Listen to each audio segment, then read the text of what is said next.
Comedian दीदी आई है, comedian ममता यादव, ठीक बा। और हम एक नाच गीत लेके आई। अगर आप सबको अच्छा लागे, पसंद लागे तो एक लाइक कमेंट सब लोग कर दिया और दवाई शेयर किए सब का जितना जने वीडियो देखा था आज के भैया, ठीक बाटे ये ठीक बा।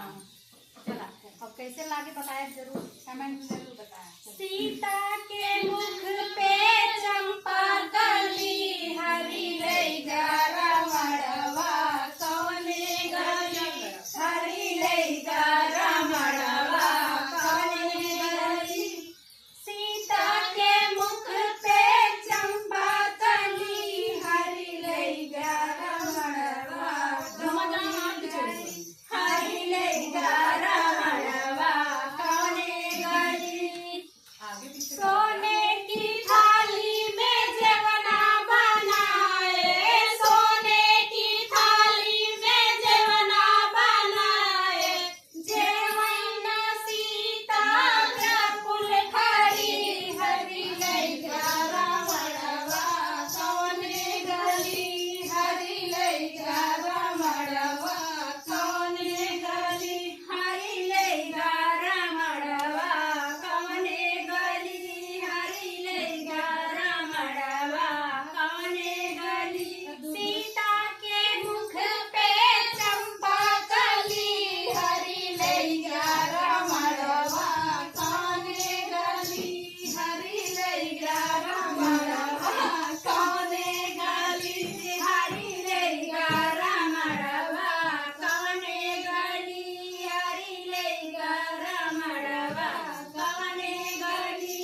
लाची लवंग रस बीरा जोड़ाए, लाची लवंग रस बीरा जोड़ाए, बीरवाना कुंवर सीता व्याकुल खड़ी हरी लैगा रमणवा कौने गली हरी लैगा रमणवा कौने गली हरी लैगा रमणवा कौने गली।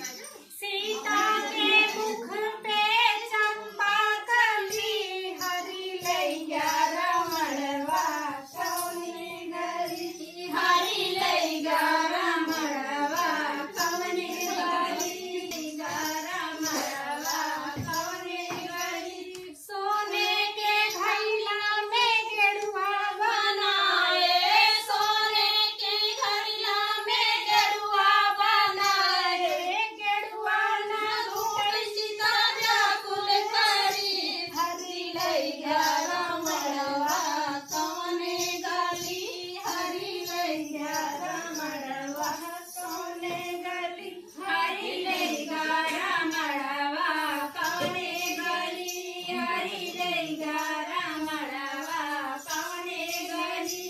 बस वही सब कमेंट बॉक्स में जरूर बताओ चाहे।